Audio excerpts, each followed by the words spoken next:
느헤미야 13장까지 15주에 걸쳐서 하나님의 말씀을 전했습니다. 팬데믹을 지나가면서 많이 어려워하는 우리 성도님에게 우리 하나님께서 하나님의 말씀으로 위로해 주시고 또 은혜 주신 것에 감사를 드립니다.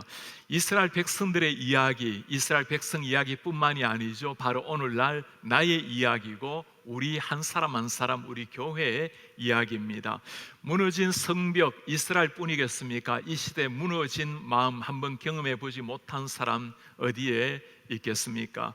무너진 성벽의 재건, 하나님께서는 이 성벽 재건을 위해서 한 사람을 택하셨습니다. 느헤미야 한 사람을 택했죠. 그로 말미암아 성벽이 재건이 되었고 예배가 회복이 되었고 우리 하나님께서 놀라운 영광을 받으셨습니다. 느헤미야 이 하나님께서 오늘날 우리에게 말씀을 하십니다. 팬데믹 시대에 이 위기 상황 속에서 장애물 앞에서 주춤하지 말고 어깨를 펴고 일어나라고 말씀을 하십니다. 우리가 극복하고 이겨나가야 될 우리의 마음속에 재건해야 될 것이 무엇인지를 물어보고 계십니다. 우리가 오늘 말씀을 통해서 느헤미야 말씀을 종합하면서 8가지로 우리 하나님께서 어떤 역사를 이루셨는지, 느헤미야는 어떻게 반응을 했는지, 우리는 하나님 앞에 어떻게 반응하며 살아가야 되는지를 살펴보려고 합니다. 첫 번째 하나님이 하시는 일입니다. 부르심, 콜링. 하나님께서 하나님의 역사는 하나님의 부르심으로 시작이 됩니다. 하나님의 부르심. 사람의 눈에 보면 느헤미야 스토리의 주인공은 느헤미야처럼 보입니다. 그러나 무대 뒤에서 모든 역사를 주관하시는 분은 우리 하나님이십니다. 그 하나님께서는 느헤미야를 부르신 것처럼 우리 한 사람 한 사람을 부르셔서 하나님의 역사를 오늘 또 여전히 이루어가고 계십니다. 하나님의 부르심, 느헤미야를 부르심. 느헤미야는 당시 페르시아 왕궁에서 평안하게 살아갔던 사람이었습니다. 부르심은 똑같은 하나님이시지만 그러나 부르심에 대한 반응은 사람마다 다를 수 있죠. 느헤미야는 모든 것을 내려놓고 하나님의 부르심에 기꺼이 자기 자신을 드렸습니다. 하나님의 부르심에 응답하려면 우리 영성이 민감해야 됩니다. 부르시는 그분이 하나님이라는 확신이 있어야 내 자신을 드릴 수 있는 헌신이 나오게 되죠.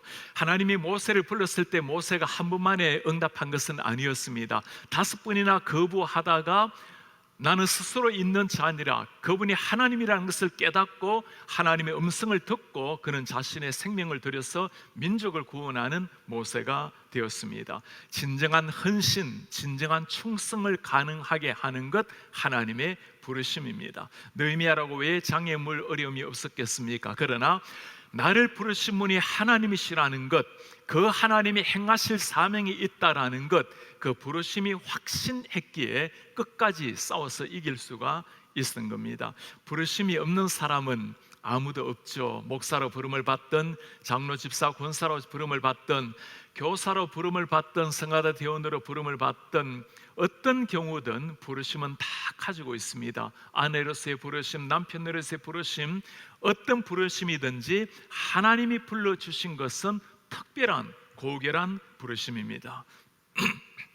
우리 교회 여성 모임 옥합이 있습니다. 옥합에 모토가 있어요.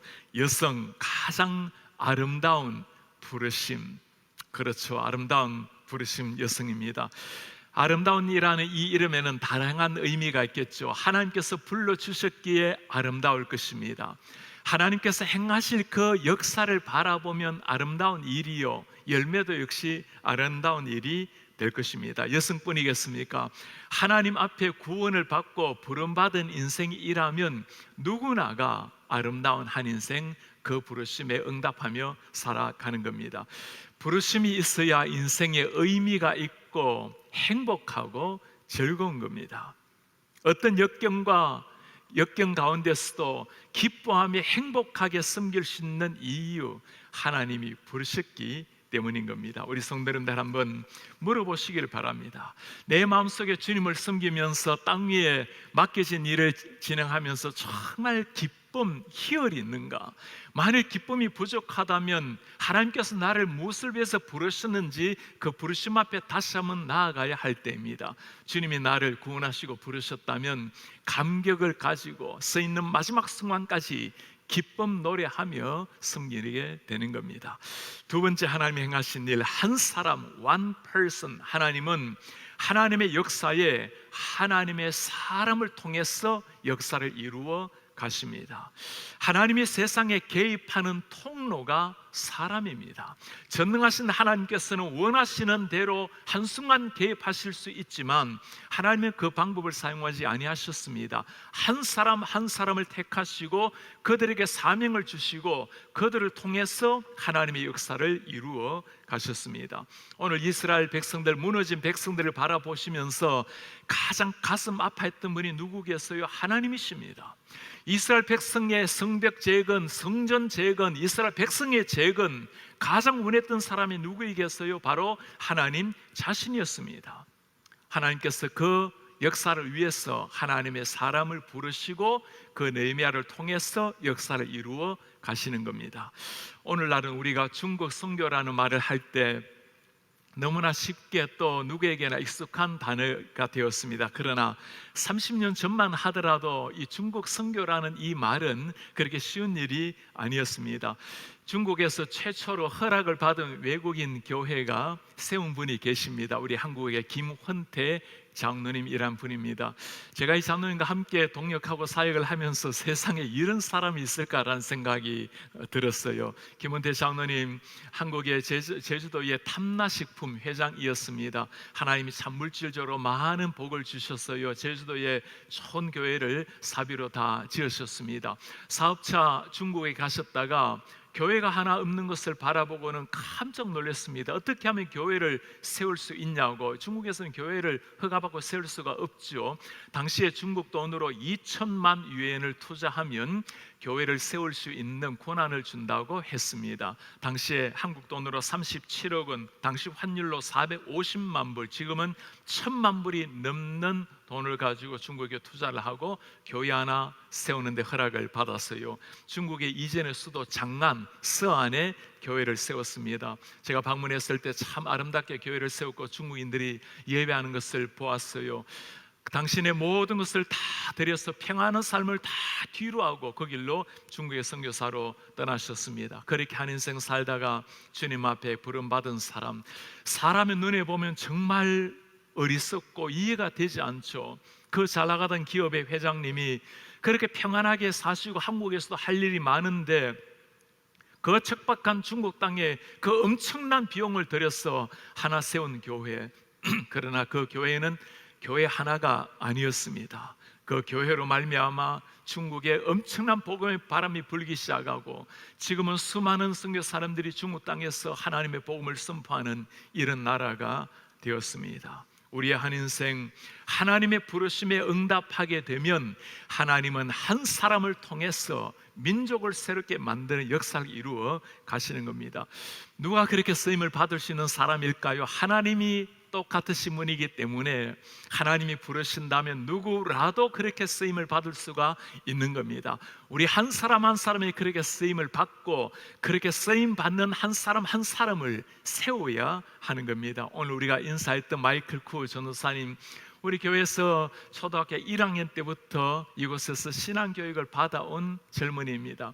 우리 말씀을 듣고 계시는 많은 분 가운데 마이클 쿠 내가 가르쳤는데 우리 선생님들도 들어 계실 겁니다. 우리 교회가 낳은 아들, 이제 귀한 전도사님을 통해서 우리에게 많은 아이들이 하나님을 만나고 하나님 앞에 서게 될 것입니다. 우리 사명이 바로 이것입니다. 한 사람 한 사람을 하나님의 말씀으로 세워서 그로 말미암아 하나님의 역사를 이루어 가는 것, 한 사람을 세워나가는 교회. 세 번째, 하나님이 행하시는 일입니다. 기도, prayer. 하나님의 능력이 이 땅에 임하는 통로가 있다면 그것이 바로 기도입니다. 우리가 기도할 때, 우리가 무릎을 꿇을 때 하나님은 하늘의 문을 여시고 친히 역사를 이루어 가시는 겁니다. 기도라는 무기란 사용을 해야 능력을 발휘하는 겁니다. 플러그를 꽂아야 전기가 오는 것이죠. 아무리 좋은 차라도 기름이 있어야 가는 겁니다. 기도가 하나님 나라를 움직여 나가는 윤활유라는 말씀입니다. 느헤미야의 상황 어땠습니까? 이스라엘의 처참한 상황을 듣고 그는 적시로 하나님 앞에 금식하며 기도하며 나아갔습니다. 회개하면서 하나님 앞에 간구했을 때 하나님이 그 기도를 들으시고 놀라운 생명의 역사를 이루어 나가신 겁니다. 하늘의 보좌를 움직이는 사람, 기도하는 사람입니다. 때로 우리가 헌신하고 봉사는 가능하지만 기도한다라는 것은 정말 살아계신 하나님을 믿고 아는 사람입니다. 왜냐하면 이 시대 하나님의 역사하시는 통로, 파이프가 바로 기도라는 것을 알기 때문입니다. 이 시대 하나님의 역사가 드디어 나타나는 것 같은 가장 중요한 이유가 무엇일까요? 단연코 기도가 적기 때문입니다. 이전에 생명을 걸고 했던 기도, 죽으면 죽으리라고 그리 아니하실지라도 내가 하나님 앞에 내 삶을 드리겠노라고 기도했던 사람들, 그 사람들을 통해서 하나님은 한 나라를 변화시키는, 왕을 변화시키는 역사를 이루신 하나님이십니다. 말씀과 기도에 전무했을 때 사도행전이라는 놀라운 생명의 역사가 일어났죠. 한국교회가 새벽을 깨워서 주님 앞에 눈물로 기도했을 때, 철야로 밤을 지새면서 기도했을 때 오늘 한국교회가 탄생이 된 겁니다. 퍼션의 중요한 주제 찬송이 있죠. Prayer is the key. 기도가 열쇠다, 그런 거예요. Prayer is the key. 우리 권영인 전도사님께서 지난주에 참 귀한 선물을 하나 들고 오셨어요. 저에게 요즘 느헤미야 말씀 우리가 나누고 있는데 이 느헤미야 말씀을 1장에서 13장까지 두루마리로 쫙 이게 만들어 오셨는데, 제가 이거 펼치면 저기 끝에서 저 끝까지 가요. 얼마나 정성스럽게 한자 한자 글씨를 이쁘게 다 써서 오셨는지 전사님께서 이 두루마리 쓰시면서 그렇게 저에게 말씀을 해요. 목사님, 느헤미야 말씀을 들으면서 얼마나 하나님 앞에 감사했는지 모릅니다. 목사님 부임하시기 전에 우리 교회에서 느헤미야 52일 함께 금식 기도를 했습니다. 그러시면서 당시 했던 그 종이를 가지고 오셨어요. 담임 목사 청빙과 교회 영적 부흥을 위하여 느헤미야 52일 금식 기도에 여러분들을 초대합니다. 그리고 구체적인 방법도 써놨어요. 가족 식구들이 나누어 금식, 미디어 끊기, 또 언어의 금식, 습관적인 말 끊기, 못 살겠네, 죽겠네 끊기, 일주일만 끊을 게 아니죠. 평생 끊어야 될 말이죠. 음식도 좋아하는 거 끊으면서 하나님 앞에 간절히 기도하며 나아가신 분들, 우리 이윤상 목사님께서 이렇게 기도하는 분들 사연합을 받는 걸 보시고는 그렇게 말씀을 하셨답니다. 이 기도가 끝나기 전에 우리 담임 목사님이 오시겠죠. 여러분들의 기도에 응답으로 부족한 제가 오늘 말씀을 나누고 있는 겁니다. 하나님을 아는 사람, 하나님의 역사의 비밀을 아는 사람이 할 수 있는 것이 기도입니다. 팬데믹 상황을 앞에 놓고 우리가 가장 간절하게 해야 될 일이 무엇일까요? 여러분들에게 가장 시급한 기도 제목이 무엇일까요?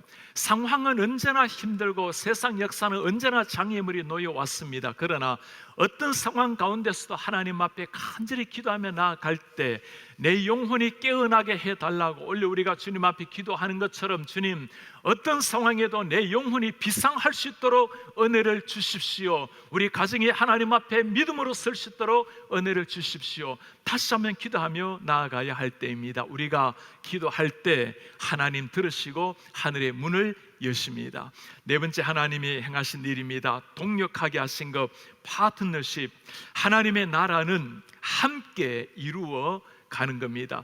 느헤미야 성벽 공사 52일 만에 마쳤어요. 정말 기적 같은 일이었습니다. 오랜 세월 방치된 무너진 성벽, 느헤미야 지도자들, 백성들 한 마음으로 일어나서 이 기적을 이루어 낸 겁니다. 하나됨이라는 것, 동력이라는 것, 우리 하나님 삼위일체 하나님께서 먼저 보여주신 일입니다. 성부, 성자, 성령 하나님께서 천지 창조 때부터 함께 하셨고, 하나님의 창조, 하나님의 구원, 섭리 모든 것이 삼위일체 하나님이 함께 행하시는 일입니다. 우리 예수님께서 이 땅에 계실 때 십자가 앞에서 마지막으로 제자들 위해 사셨던 기도가 무엇입니까? 아버지, 우리가 하나인 것처럼 저들도 하나 되게 하소서, 하나 되게 해달라고 기도하신 주님이셨습니다. 느헤미야가 기도했을 때 느헤미야는 홀로가 아니었습니다. 금식하며 회개하며 나아갔을 때 경건한 하나님의 사람들이 함께 기도하며 나아갔습니다. 죽기를 각오하고 아합 왕 앞에 나아갔던 엘리야, 우리가 잘 알고 있죠. 그는 혼자가 아니었습니다. 바알 앞에 무릎을 꿇지 않았던 7,000명의 용사가 함께 기도하고 있었던 겁니다. 힘겨운 시간을 지나가는 우리 성도님들 기도할 때마다 제가 그렇게 부탁을 해요. 성도님, 혼자가 아니에요. 우리는 한 몸, 한 지체입니다. 비록 육신적으로는 홀로 아파하고 계시지만 우리는 한 지체로서 함께 아파하며 함께 기도하고 있습니다. 힘을 내십시오. 여러분, 진정한 하나됨이라는 것, 동력이라는 것이 언제 이루어질까요? 제가 결혼하는 부부에게 늘 하는 부탁이에요. 신랑 신부 서로 간에 너무 맞추려고, 너무 하나 되려고 애쓰지 말라고 합니다. 우리가 기껏 노력해봐야 우리는 죄인들이에요. 정말 우리가 닮아야 될 사람은 서로가 아니라 예수 그리스도를 닮아가는 겁니다. 우리가 각각 다른 사람이지만 예수님을 닮아가다 보면, 그분을 닮아가다 보면 언젠가 우리가 닮아있고 진짜 하나가 되어 있는 겁니다. 진짜 하나가 되기 위해서는 자기 자신이 깎여야 되겠죠. 다듬어져야 되겠죠. 예수님을 점점 닮아져야 서로도 닮아져 가는 겁니다. 우리 KCBC의 모든 성도님, 예수님을 닮아간다면 우리는 다양한 모습을 가지고 있지만 하나된 공동체, 닮은 KCBC의 닮은 꼴 하나님의 사람이 탄생이 되게 될 것입니다. 정말 자기 자신이 그리스도의 몸된 지체라면 깎이는 법을 알아야 되겠죠. 아무리 귀한 돌이라 하더라도 깎여야 아름다운 대석집을 만들기 마련입니다. 여러분 한번 물어보시기를 바랍니다. 나는 내가 속한 공동체에서 하나됨을 점점 세우고 있는가? 어떤 모임을 하더라도, 회의를 하더라도, 어떤 교제를 하더라도 나로 말미암아 공동체가 하나로 세워지고 있는가? 아니면 공동체를 불편하게 하고 있는가? 불편하게 한다면 하나님 앞에 다시금 나아가야 할 때이겠죠. 하나님은 하나 되게 하시는 영이십니다. 다섯 번째, 하나님이 행하시는 일이에요. 돌파하게 하신 하나님, 브레이크스루 하게 하신 하나님. 하나님의 나라는 장애물을 극복하며 완성되어 가는 겁니다. 뜨거운 여름을 견뎌낸 과실이라야 단맛이 깊이 드는 법입니다. 가나안 땅, 약속의 땅이었죠. 그러나 가나안 땅을 들어가기 전에 이스라엘 백성들이 겪어야 했던 것은 요단강물을 가로지르는 일이었습니다. 약속의 땅이라고 장애물이 없는 것이 아니었죠. 홍해처럼 바다가 갈라지고 난 다음에 마른 땅을 걷는 사람이 아니었어요. 먼저 하나님의 사람들, 제사장들이 발을 디뎠을 때 강물이 갈라졌습니다. 하나님의 역사를 믿고 브레이크스루 했을 때, 돌파했을 때, 그때 하나님 역사가 일어난 겁니다. 느헤미야가 만난 첫 장애물이 무엇이었습니까? 무너진 성벽, 불타버린 성문. 더 위험한 것은 무너진 사람들의 마음이었습니다. 외부의 공격도 끝도 없었죠. 그를 조롱하고 비방하고 심지어 제가 왕이 되려는가, 사람들의 모함, 루머, 조롱거리, 육신적인 때로는 죽음을, 위협을 가하게 됐던 사람들. 더 큰 문제는 이스라엘 백성들의 내부의 문제이기도 했어요. 이 어려운 상황에 이스라엘 백성들 먹고 살기 어려워서 당신의 밭을 팔고 포도원을 팔고 심지어 아들, 딸을 종으로 보내야만 했던 사람들, 이제까지 이방 나라에서 포로되어 종살이 했던 사람들인데 먹고 살기 어려워서 동족끼리 자식을 팔아야 했던 이 뼈아픈 고통, 그 모든 장애물 앞에 섰던 사람이 느헤미야였습니다. 그러나 그는 하나님이 주시는 은혜로 브레이크스루, 돌파하면서 역사를 이루어 낸 겁니다. 우리 그리스도인들 평생에 우리 앞에 장애물이 없는 사람이 누가 있겠습니까? 그러나 하나님이 주신 은혜로 돌파하면서 하나님 역사를 이루어 가는 겁니다. 지난주에 기독신문을 보니까 지금 우리 한국에도 얼마나 선교사님들의 타격을 받고 있는지가 참 아프게 기사가 소개가 되었어요. 한국의 가장 큰 선교단체가 우리와 맥을 같이 하는, 제가 가르친 총신대학교의 교단 GMS 선교회입니다. 지금 파송되어 있는 선교사님들이 2,500가정이 파송되어 있는데 그 가운데 자녀를 포함해서 800명이 현재 한국으로 들어와야만 되는 상황입니다. 원래는 우리도 한국도 단기 선교를 떠나지 못 못하고 내년에도 단기 선교 계획을 세우고 있지 않습니다. 어떤 사람들은 지금이야말로 종교개혁 이후에 교회가 맞이한 가장 큰 위기가 아닌가라는 사람들도 있습니다. 온 세계 교회가 맞이했던 역경, 한 사람, 두 사람, 한두 개가 아니라 모든 교회가 맞이하고 있는 어려움, 우리가 할 일은 이런 현실의 상황을 바라보고 낙심하는 것이 아니죠. 현실을 딛고 브레이크스루하는, 돌파해 나가는 기도가 필요한 때입니다.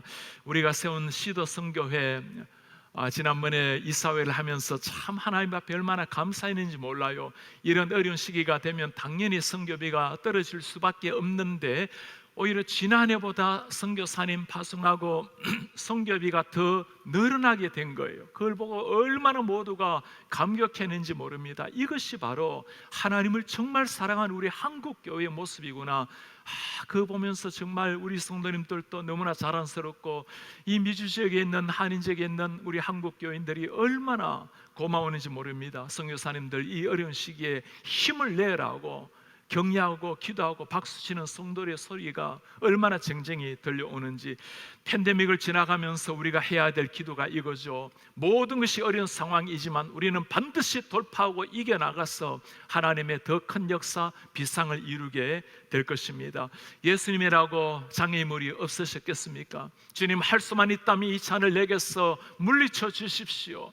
하나님의 아들, 손가락 조금만 찔러도 아프셨던 그 예수님, 그 죽음의 위기 앞에서 주님은 하나님 앞에 기도하고 이겨 나가셨습니다. 그 죽음의 십자가 앞으로 당당하게 걸어나가신 주님, 돌파함으로 말미암아 온 세계에 구원의 강물이 흘러넘치게 된 겁니다. 우리 성도님들, 팬데믹을 지나가면서 가장 어려운 것, 돌파해야 될 것이 무엇입니까? 우리 어르신들이라면 목사님 교회에 가서 예배하고 싶습니다.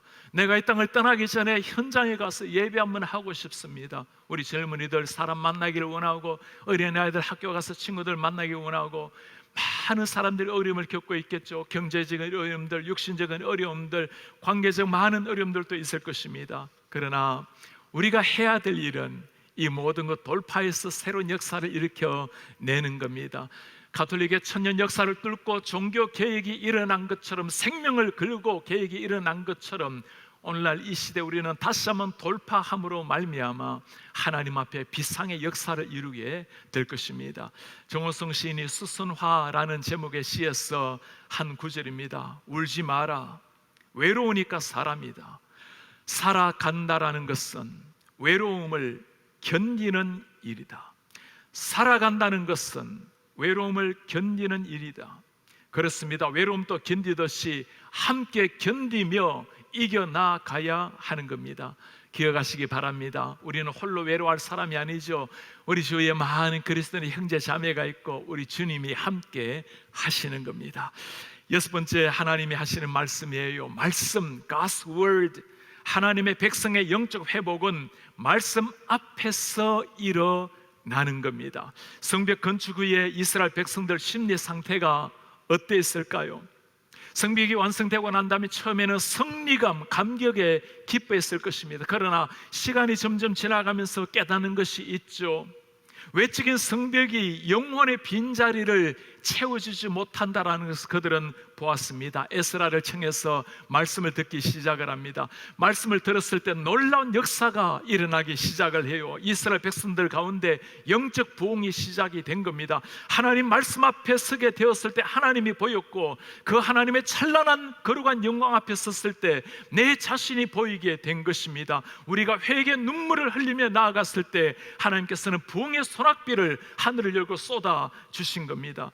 느헤미야 시대, 말씀을 듣는 것 자체가 쉽지 않는 시대였습니다. 초대교회 말씀을 들었을 때 내 생명을 걸어야 되었을 시대였어요. 종교개혁 시대, 올바른 진리의 말씀이 선포되지 않았던 시대였습니다. 그러나 오늘날은 귀만 열면 마음껏 말씀을 들으시는 시대가 되었어요. 그러나 홍수처럼 쏟아지는 말씀의 시대이지만 정말 하나님을 사모하는 사람, 말씀에 내 귀를, 영적 귀를 여는 사람, 그들에게 들려지는 것이 하나님의 말씀입니다. 우리 성도님들, 지금 예배하면서 말씀에 귀를 기울이고 계시는데, 여러분 정말 영으로 말씀을 듣고 계시는지 아니면 그냥 육신의 귀로 말씀을 듣고 계시는지를 물어보시기를 바랍니다. 똑같이 말씀이 들리지만 내 심장을 파고 들어오는 생명의 말씀이 있어요. 내 영혼을 움직이는 하나님의 말씀이 있어요.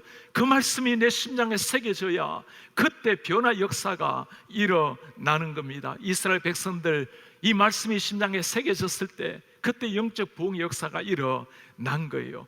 팬데믹을 지나가면서 참 많이 아파하고 있지만, 그러나 하나님의 은혜가 이 말씀을 마음껏 들을 수 있는 기회를 주셨다는 거예요. 이제는 새벽기도, 또 수요 예배, 토요 예배, 매일 아침마다 드리는 말씀, 점심마다 우리 목사님들이 보내시는 메시지, 홍수같이 말씀이 쏟아진다 하더라도 말씀에 귀를 기울이고 사모하는 사람에게는 그 말씀이 생명의 양식이 되는 겁니다. 7번째입니다. 예배, worship service. 하나님의 백성의 존재 목적이 하나님을 예배하는 일입니다. 언젠가 우리가 천국에 서게 될 때, 그날 우리에게 모든 게 다 사라지지만 그날 여전히 있을 일이 하나님을 예배하는 일입니다. 인간 창조의 목적이 하나님을 예배하는 일이에요. 예배할 때 가장 행복하고 예배할 때 가장 의미 있는 신나는 인생이 시작이 되는 겁니다. 이스라엘 백성들 은혜를 받았을 때 그때 일어난 것이 예배였어요. 말씀이 선포되고 회개의 눈물이 쏟아지고 감격의 찬양이 울려 퍼졌을 때, 성경 복문식을 하면서 그들이 한 일이 무엇입니까? 예배했을 때 얼마나 그 예배가 감격적이었던지, 그 예배 소리가 예루살렘 성벽을 넘어서 그 수많은 사람들에게 들려졌다고 말씀을 해요. 우리가 이 시대 가운데 세상에 들려줘야 될 소리가 이 소리입니다. 하나님을 찬양하는 소리, 소망 없는 세상 가운데 소망의 소리를 들려줘야 될 때예요. 죽음과 흠으로 말미암아 그 위협 속에서 떨고 있는 세상 사람들에게 하나님 앞에서 느리는 감격의 예배 소리를 들려줘야 하는 겁니다. 그게 희망의 소리요, 세상을 깨우는 생명의 소리가 되는 겁니다. 느헤미야 스토리 전체, 모든 스토리를 통해 하나님이 정말 말씀하려고 하시는 것이 바로 이것이에요. 성벽 공사가 목적이 아니라, 성전 세우는 것 자체가 목적이 아니라, 그 성전을 통해서 하나님 앞에 예배하는 것.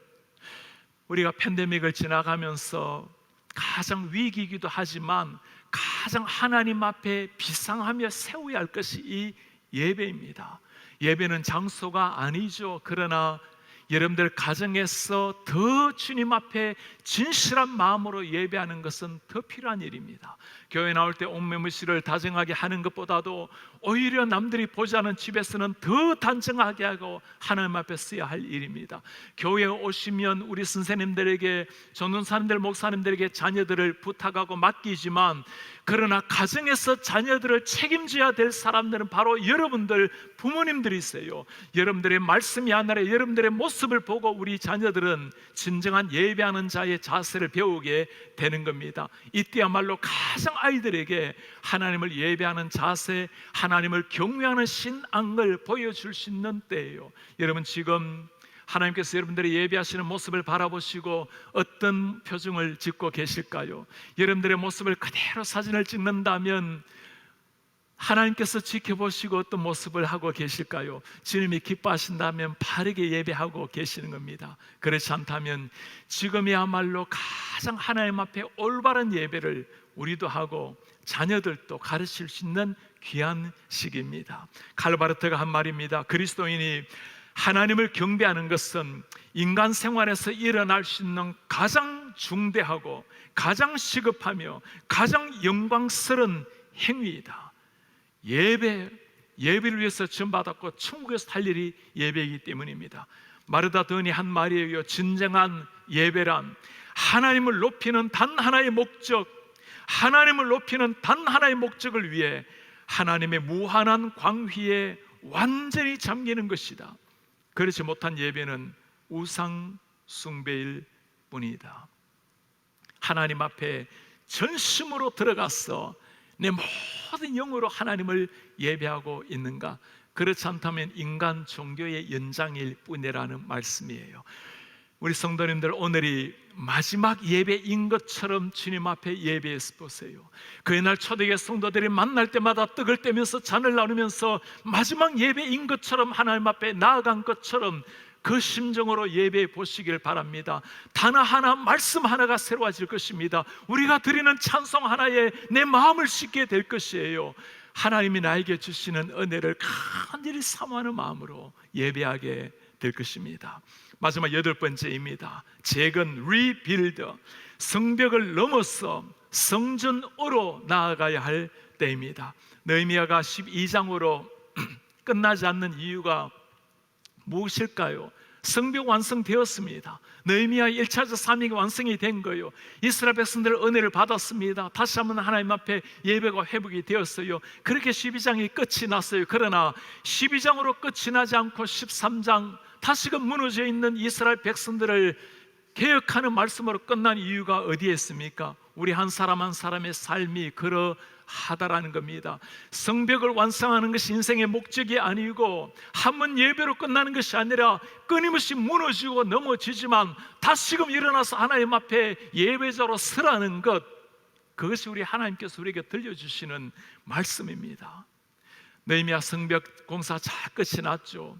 이제는 정말 세워야 될 성전을 남겨놓고 있어요. 벽돌로 된 성전이 아니라 예수 그리스도를 주님으로 모시고 예수 그리스도의 영이 우리를 지배하는 진정한 성전을 세워야 할 때입니다. 느헤미야 마지막에 이 고백을 해요. 내 하나님이여, 나를 기억하사 복을 주옵소서. 나를 기억하사 복을 주소서. 하나님께서 그 기도의 응답에서 주신 최고의 복이 무엇일까요? 우리의 성전을, 진정한 성전을 완성시켜 주실 예수 그리스도를 이 땅에 보내신 겁니다. 외적인 성벽이 아니라 우리의 마음에 오셔서 진정한 성전을 삼으신 우리 예수님, 돌로 된 성전이 아니라 하나님의 영으로 만들어져 있는 성전, 우리 각자 한 사람 한 사람이 그 하나님을 머리로, 예수님을 머리로 모시고 우리가 주님의 몸을 이루는 성전이 되게 하셨어요. 죽을 육신 한 사람 한 사람에게 오셔서 거룩한 성전으로 삼으신 주님, 우리를 그렇게 소중하게 보신 것입니다. 돌로 된 성벽이 아니라 어떻게 영으로 된 성전을 살아낼 수가 있을까요? 우리 속에 계시는 성령의 지배를 받는 사람입니다. 우리 속에 계시는 예수 그리스도를 나의 주인으로 모시고 주님의, 예수님의 지배를 따라 살아가는 거예요. 예수님의 말씀대로 예수님의 마음을 품고 살아가는 것이 이 시대 진정한 성전을 세워가는 하나님의 사람입니다. 느헤미야 설교를 마치면서 이 시대 성벽을 넘어서 우리 한 사람 한 사람이 진정한 하나님의 성전이 되어서 예수님과 동행하는 인생, 그 인생을 다짐하면서 글로 설교를 마치려고 합니다. 동행, 저마다 자유를 외치며 자기 길로 달려갈 때 말 없는 제자 되어 당신 뒤를 따르겠습니다. 땅 위에서 살아간 날 동안 절망의 먹구름이 드리워 어둠 속에 잡히는 것 없어도, 보이는 것 없어도 오직 당신에게만 눈물게 하시고 당신으로 하여금 눈뜨게 하소서. 오직 당신으로 하여금 저를 주관하게 하소서. 오직 당신으로 하여금 저를 숨쉬게 하소서. 세속의 화려한 길을 벗어나 당신과 함께 걷는 삶이 위대한 인생임을 알게 하소서. 그 삶이 아무리 누추하다 할지라도 주님, 매일 동행하게 하시고 매일 동행하기 위해 호흡마다 같은 숨결 가누게 하소서.